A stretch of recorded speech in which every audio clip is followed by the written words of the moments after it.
der Alte doch nicht, der kommt doch nicht in den Schnee.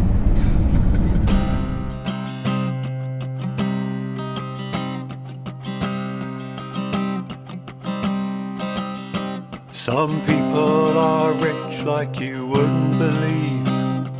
Hey, that's not normal. Some people don't have what they need to survive. Hey, that's not normal. Some people are forced to sell their bodies for sex. Hey, that's not normal. Some people spend their lives fucked up on drugs. Hey, that's not normal.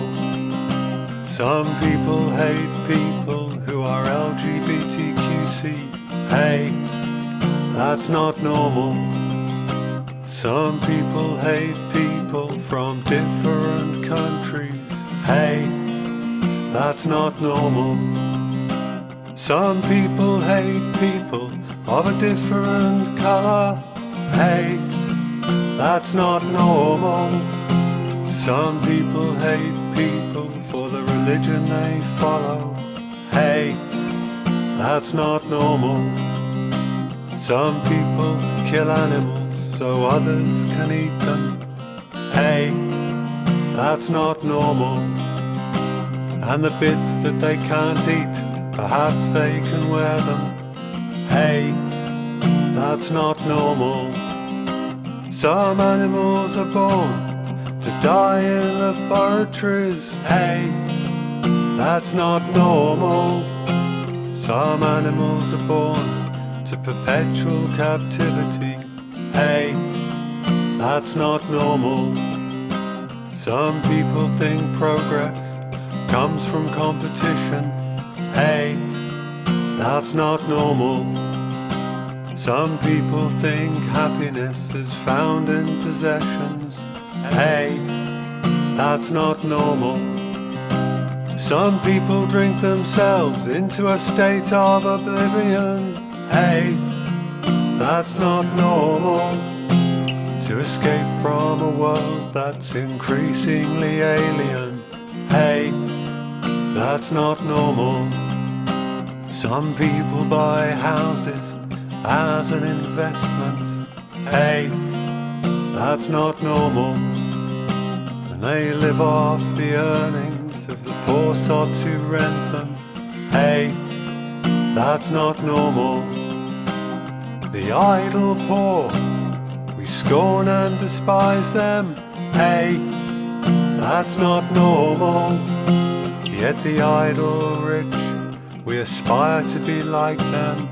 Hey, that's not normal. Some people have to choose between food and heating. Hey, that's not normal. Half of the world is dying from overeating. Hey, that's not normal. The pensionable age is getting higher and higher. Du verschwindest ja Speicherplatz ohne Ende. Ich habe genügend, das ist nicht das Problem. Ahoi Leute, schön, dass ihr wieder dabei seid. Ich bin Atze, der Buschpirat, und heute nicht alleine unterwegs, sondern mit dem Sascha von Wild Hikes TV. Und ja, wir sind hier im schönen Tirol unterwegs. In welcher Gegend sind wir denn hier, Sascha? Oberhalb vom Heiterwanger See. Okay. Also im Bereich Plansee, Heiterwanger See. Okay. Ziemlich weit. Ja, also richtig schön. Wir haben jetzt, ja, wie lange sind wir gelaufen? Eine gute Stunde? Sowas in etwa. Sind jetzt hier auf so einem Art, ja, nennen wir es mal Hochplateau angekommen. Richtig schön.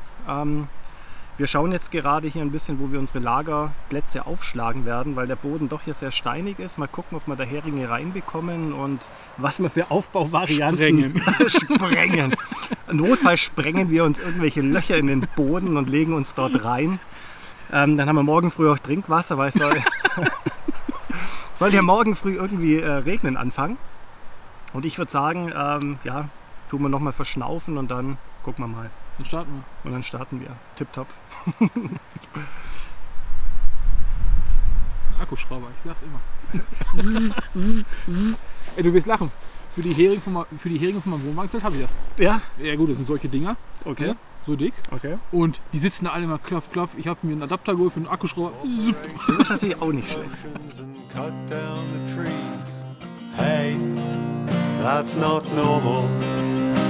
While capitalism brings the world to its knees. Hey, that's not normal. Some people don't give a toss about the environment. Hey, that's not normal. Yet we elect these fuckwits as the heads of our governments. Hey, that's not normal. The ice caps are melting, we can't stop what we started. Hey, that's not normal. And we've used nearly half of our last 100 harvests. Hey, that's not normal. Food banks and homelessness are part of society. Hey, that's not normal. And yet we do what we're told by those in authority. Hey, that's not normal. I don't know if we can change the world for the better. Hey, that's not normal. I don't know if all this suffering ultimately matters. Hey, that's not normal. I don't know if there's a future for the human species. Hey, that's not normal. I don't know if we've already stepped off the precipice. Hey, that's not normal. But I choose to believe that we can make the world better. So Leute, ja, das ist jetzt mal der Aufbau, den ich heute versuchen will. Ich werde das nach außen, die Abspannpunkte, nochmal mit Heringen versehen. Natürlich, wenn jetzt der Wind von oben dann kommt und den Regen bringt, dann bin ich der Gelackmeierte. Aber so ein wirkliches Problem ist es dann auch nicht, weil auf der Plane, auf der ich schlafe, die ist 1,50 Meter breit, die kann ich über mich drüber rollen und ich drehe mich dann einfach um mit dem Kopf hinten rein, plane rum, dann bin ich auch geschützt. Habe hier sogar noch die NVA-Plane noch dabei, also von dem her sollte da nichts passieren. Und Sascha, es wird langsam Zeit. Sascha, bei dir da hinten alles gut? Ja. Da wird wieder der alte Niederländer wird ausgepackt, oder? Ja, das mit der Hängematte vergessen wir mal. Das mit der Hängematte vergessen wir mal. Müssen wir noch 2 Bäume pflanzen? Ja, also bei mir ist heute wieder altbewährtes, nach dem letzten Reinfahren mit der Hängematte. Wieder der niederländische Biwaksack. Da drin habe ich diesmal nicht den Carinthia Schlafsack, sondern einen günstigen aus dem Decathlon mit 5 Grad Komforttemperatur. Da müssten wir heute Nacht eigentlich mit hinkommen. Neu ist jetzt, dass ich den Biwaksack erst einmal befestigt habe mit den Heringen, weil ich hier drunter diesmal jetzt die Sünmat außen habe. Und zwar passt die genau in die Schlaufen rein. Das ist nämlich ganz gut. Und da hoffe ich mal, dass heute Nacht auch nichts verrutscht. Und ja, wollen wir hoffen, dass es dicht ist. Hast du warme Socken dabei? Natürlich habe ich warme Socken dabei. So Leute, das Wetter, irgendwie dieser Wind, der auch teilweise von der anderen Seite kommt, da war ich mit dem Aufbau nicht zufrieden. Ich habe jetzt mir vom Sascha mal seine Trekkingstöcke ausgeliehen und habe jetzt hier mal so ein Lean-To mit ein bisschen, wie sagt man da, so abgeschrägten Seiten mal gebaut. Das möchte ich mal testen, weil ich auch mal mit dem 3x4 diesen Aufbau mal machen möchte, weil da kann man dann die Seiten bis ganz nach unten ziehen. Dann ganz normales Setup, Synmet, die 7er, den Defense 4. Die NVA-Zeltbahn, die nutze ich jetzt einfach mal so ein bisschen so als zusätzlichen Windschutz.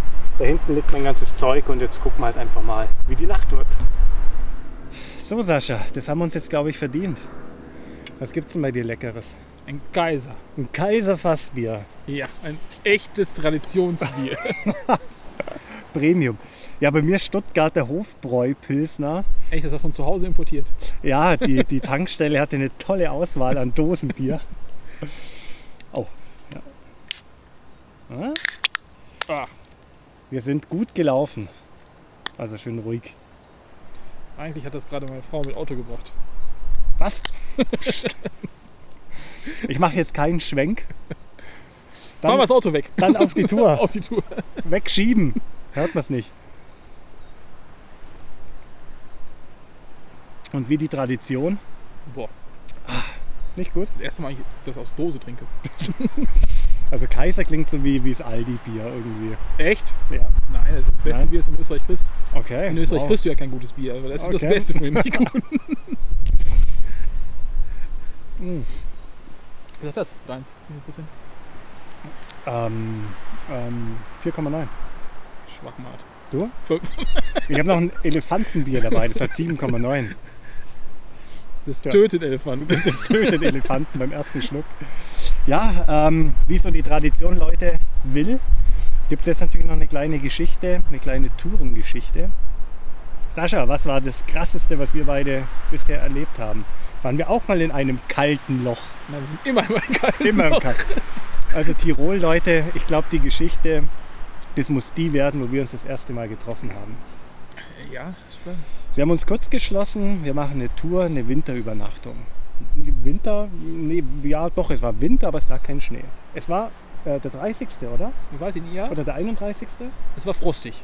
Ja, es war Silvester, also Ende Dezember, kurz vor Silvester. Genau, das war 1 oder 2 Tage vor Silvester. Genau, ich glaube der 30. war das. Und ich kann mich noch daran erinnern, gut klar, mit Sascha habe ich getroffen, wir haben uns gleich top verstanden, war gleich, glaube ich, Sympathie da, hat echt Spaß gemacht. Die 10 Euro gebe ich dir gleich. Hat mir nicht 50 ausgemacht. Und ich werde es nie vergessen, also schönes Tirol, ja, wir sind an dem Eiterwanger See. Halterwanger See entlang gelaufen. Es war so wie hier eigentlich. Es war grün, die Sonne hat geschienen und ich habe mir gedacht, schön, so am nächsten Morgen aufwachen, die Sonne weckt uns, ja, weil die Temperaturen waren natürlich kalt. Und dann biegen wir da hinten an dem See um diese Ecke und ihr müsst euch das so vorstellen, wie falscher Weißabgleich in der Kamera, wenn alles so blau ist, ja. Es war alles grün und da war da hinten so ein kleines Loch. Und das war blau, eisig blau, eiskalt. Und ich sage zum Sascha, wo gehen wir hin? Und er sagt, ja, dorthin. Und das war, wie war es denn dann? Das war krass, gell? Das war krass, ja. Minus 18. Sowas, ja. Also Wir haben viel Feuerholz gebraucht. wir haben viel, genau. Und das Problem war, dass wir nicht genau wussten, ist es jetzt trockenes Holz? Weil es ja total gefroren war. Also ich glaube, es war wie das Feuer ja auch, also es hat nicht wirklich so richtig gut gebrannt. Ich glaube, das war einfach wirklich nass und dann gefroren. Und es hat sich angefühlt, also Klick abgebrochen. Du warst nie ganz sicher. Du musst immer nachlegen. Immer nachlegen. Ja. Morgens war im Biwaksack bei mir Eis. Ganze Eiszapfen. Kondenswasser gefroren. Mann, und er hier, ja, Mr. Frühaufsteher. Wir haben im Stockdunkeln um 7 Uhr morgens das Lager abgebaut. Oder was? Ja, du- 7 oder halb 8? Ja, du wolltest ja abbauen. Ich wollte mich noch ein bisschen hinsetzen. Im Dunkeln. Ah, das war herrlich. Das war wirklich herrlich. Ja, und, aber übel war, dass du die Finger nicht mehr bewegen konntest. Das war so schnell Ja, an den Fingern, ja, so kalt. ja. und auch so die Schuhe, dass die so kalt gefroren waren. Das war wirklich echt heftig. Aber man muss dazu sagen, das ist nachts. Also nachts war das richtig, richtig schön, weil durch die Feuchtigkeit in der Luft haben sich überall an den Tannen ja diese Eiskristalle gebildet. Also das war wirklich so ein Eiskristallmeer. Gerade wenn man dann... Oh! Der Wecker klingelt. Zeit für Sandmännchen. Fast. Bald. Ich habe da hinten eine GoPro stehen, die gerade so eine Zeitrafferaufnahme macht. Die muss ich jetzt gleich holen gehen. Also dieses Kristall, Eiskristall, das War war schon krass. Das war wirklich Traum. Ja, du hast doch noch in deinem Mini-Snackpack geschlafen. Ja, genau. Also einfach nur Biwaksack auf der Elefantenhaut mit Schlafsack Isomatte drin. Boah, das war echt zapfig. Nach der Nacht konnte ich auch nicht mehr verstehen, dass alle den auf YouTube so loben. Also es war wirklich kalt, aber es hat trotzdem richtig Spaß gemacht. Und wenn ich jetzt so in unser Lager gucke, ist das ganz schön abschüssig. Ja, also mit den Köpfen liegen wir auf jeden Fall auf der richtigen Seite. Ich drehe nachher gleich mal die Kamera Also und von zeige da euch darf das. kein Felsen runterkommen. Bum, bum, bum, flatsch. Man bleibt in der Feuerstelle liegen. Und pass nur auf meine Stöcke auf, ne? Die sind neu. Ja, die retten mich. Ich hoffe, die sind stabil genug. Ja, und jetzt ist es jetzt die 3. Tour, die wir zusammen machen. Und nicht die letzte. Und nicht die letzte. Mal wirklich in der Sonne, im Warmen. Aber die nächste zeige ich dir dann da, wo richtig Wasser ist. Da, wo richtig Wasser ist. Genau, ziemlich trocken hier, aber das kriegen wir hin. Ja. Gut, ja. Dann auf die heutige Nacht. Ja.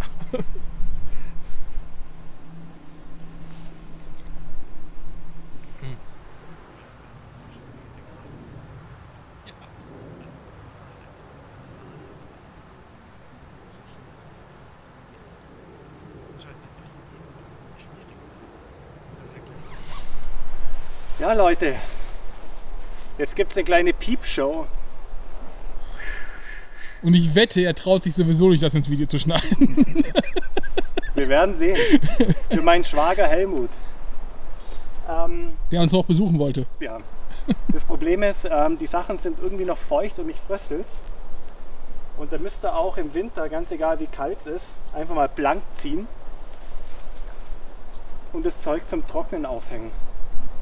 Weil wenn ihr die Sachen dann nachts anlasst, dann wird es kalt. Und es gibt nichts Ekelhafteres, wie so eine Synthetik-Daunenjacke auf nackter Haut zu tragen. Aber für kurze Zeit muss es einfach sein, dann kann man die Sachen hier schön zum Trocknen aufhängen und dann nachher wieder umswitchen und dann passt es. Aber wenn die so leicht feucht sind, das wird eine eiskalte Nacht, wie mit den Socken. Gell, Sascha? Ja.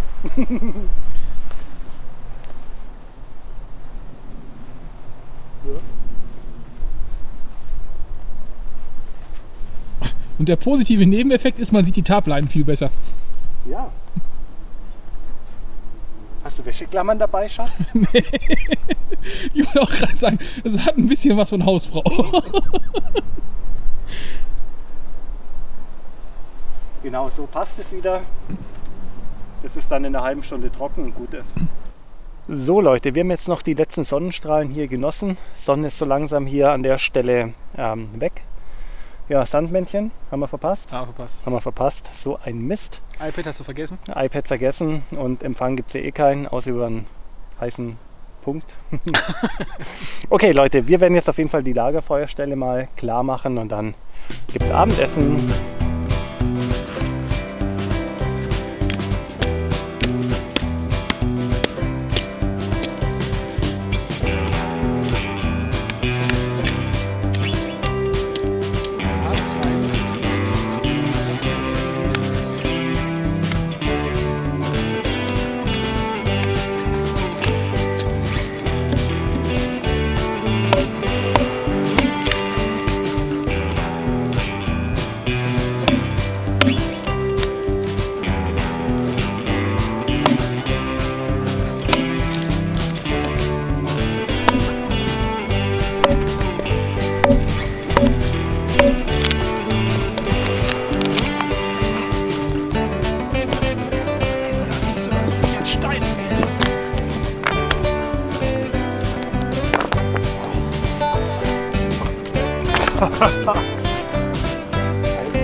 Nein.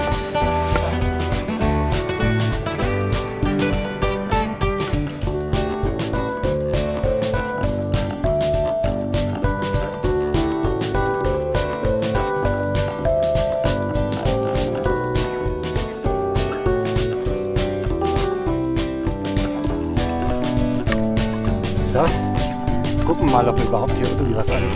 Machen wir mal einen Versuch, oder? Hält der Akku noch? Und das verspricht. Besser. Also ich warne euch schon mal vor, Leute. Wenn das jetzt nicht klappt, wird er im Video sagen, der Akku hat schlapp gemacht. Ja. Und wenn es am ersten Versuch klappt, dann wurden die restlichen Versuche rausgeschnitten. Aber das glaube ich nicht.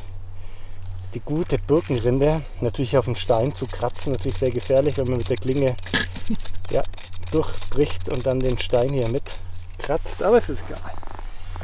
Gebrauchsgegenstand.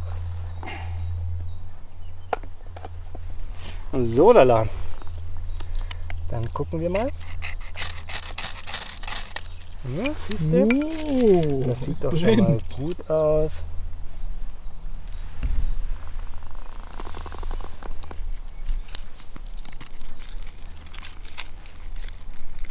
Birkenrinde brennt halt unglaublich heiß. Also Leute, ich kann es euch bestätigen, da wurde nichts geschnitten, Nee. nichts gefaked. Sofort beim ersten Mal. So. So. Jetzt gucken wir mal, ob der Feuerflieger gleich wieder kommt. Eigentlich sollten wir die Dinger noch dünner machen, aber wir dürfen ja nicht mehr batonen. Heißt ja. Deswegen batonen wir auch nicht mehr. Nein, damit wir auch ans alle dann eine Axt kaufen. Notfalls schneiden wir. So. Aber jetzt gucken wir mal. Es sind schon ziemlich fette Prügel, die jetzt da drauf liegen. Aber vielleicht ist ja alles Kiensparen.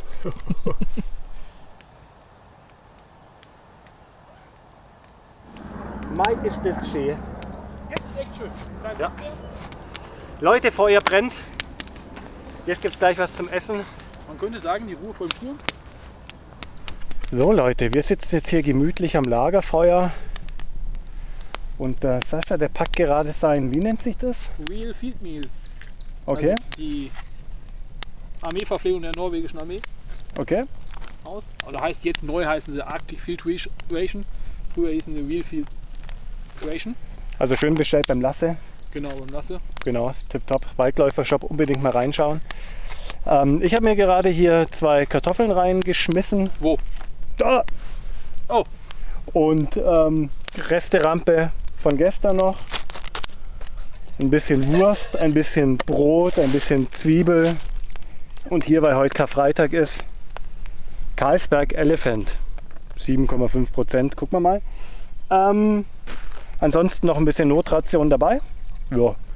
Es wird hier ein bisschen Wasser warm gemacht. Das ist mit so einem Chemiezeug.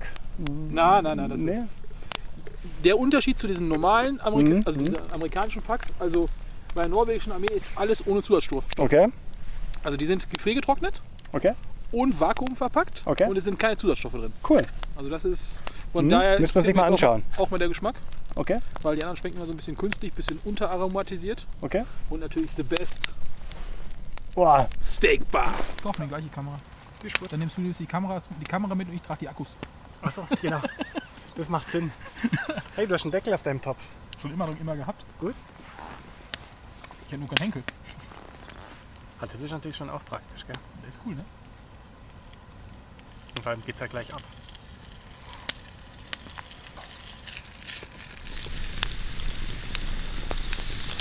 Aber so, erster Geschmack, richtig gut. 10 Minuten sind um. Mhm. Konsistenz, vielleicht hier mal. Halt typisch Trockennahrung, Moment. gefriergetrocknete Nahrung. Ja. Geschmacklich.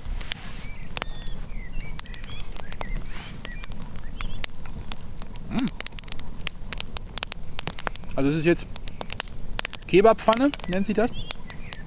Schmeckt wie Gulaschsuppe mit Reis. Also angenehme Schärfe. Nicht so untersalzen wie das, was ich bisher von Track and Eat hatte. Und echt lecker.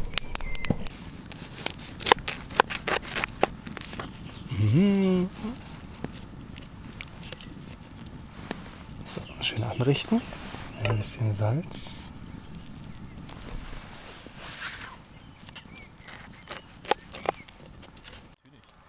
Ja, was nehme ich denn am Ende? Das ist der NG dann. Ich muss da rein, 300. Der muss aber nicht heiß sein, oder? Nee. Aber ich gebe jetzt einfach hier noch kaltes Wasser zu. Und lasse das jetzt ein bisschen kalt werden.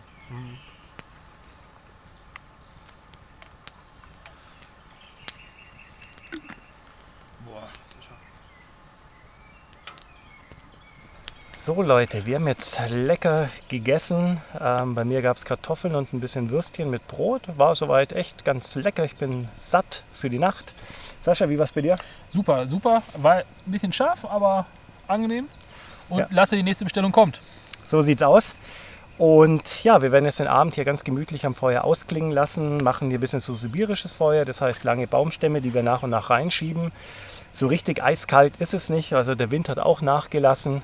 Ich denke, das wird eine ganz gute Nacht und genau, jetzt werden wir die Zeit aber ohne euch verbringen. Und in diesem Sinne, bis morgen dann. Ciao. Ciao.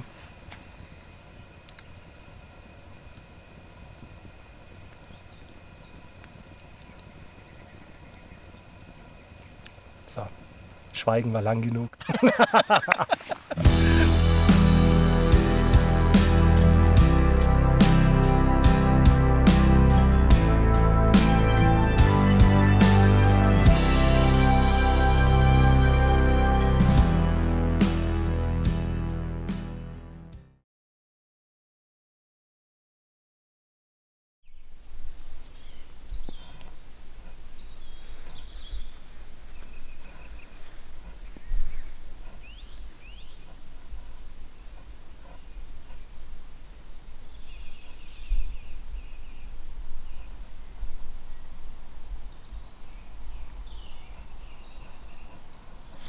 So, guten Morgen Leute. Ja, die Nacht ist vorüber. Ein bisschen hat es geregnet. Ja, ein bisschen, ja. Aber nicht arg viel, man hat es nachts mal ein bisschen Tröpfeln gehört. Ansonsten, ja, ziemlich bewölkt, wobei die Sonne, die bricht, glaube ich, so langsam durch.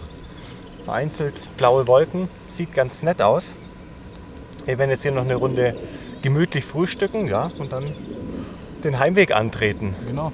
Soweit hat alles geklappt. Hoffen, dass es trocken bleibt. Genau, war mal wieder eine schöne Nacht in Tirol. Und sie war wärmer wie sonst. Und sie war wärmer wie sonst. Genau, also das hat wunderbar gepasst für den Defense 4. Tipptopp, würde ich sagen. Gut, dann auf zum Frühstücken. Genau.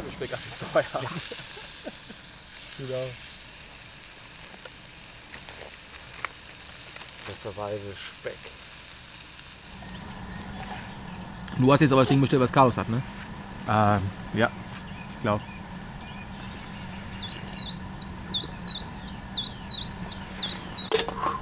Weil es gibt ja noch von Essel, oder Essel, die heißen, glaube ich, gibt es ja noch den österreichischen Bundesheer Kader-Rucksack.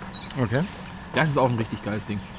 Also der ist so, ja, so eine Mischung wie diese modernen militärischen von Tasmanian Tiger, aber optisch dann eher so oldschool und richtig große Seitentaschen.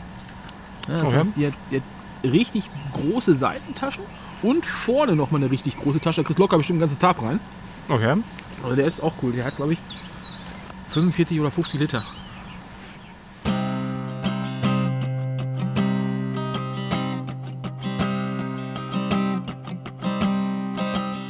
Some people are rich like you wouldn't believe. Hey, that's not normal. Some people don't have what they need to survive. Hey, that's not normal. Some people are forced to sell their bodies for sex. Hey, that's not normal. Some people spend their lives fucked up on drugs. Hey, that's not normal. Some people hate people who are LGBTQC. Hey, that's not normal. Some people hate people from different countries. Hey, that's not normal. Some people hate people of a different color. Hey Leute, ich hoffe, das Video hat euch gefallen. Gebt mir doch einen Daumen nach oben, wenn es so ist, und wir sehen uns beim nächsten Mal. Bis dann. Ciao. Religion they follow. Hey, that's not normal.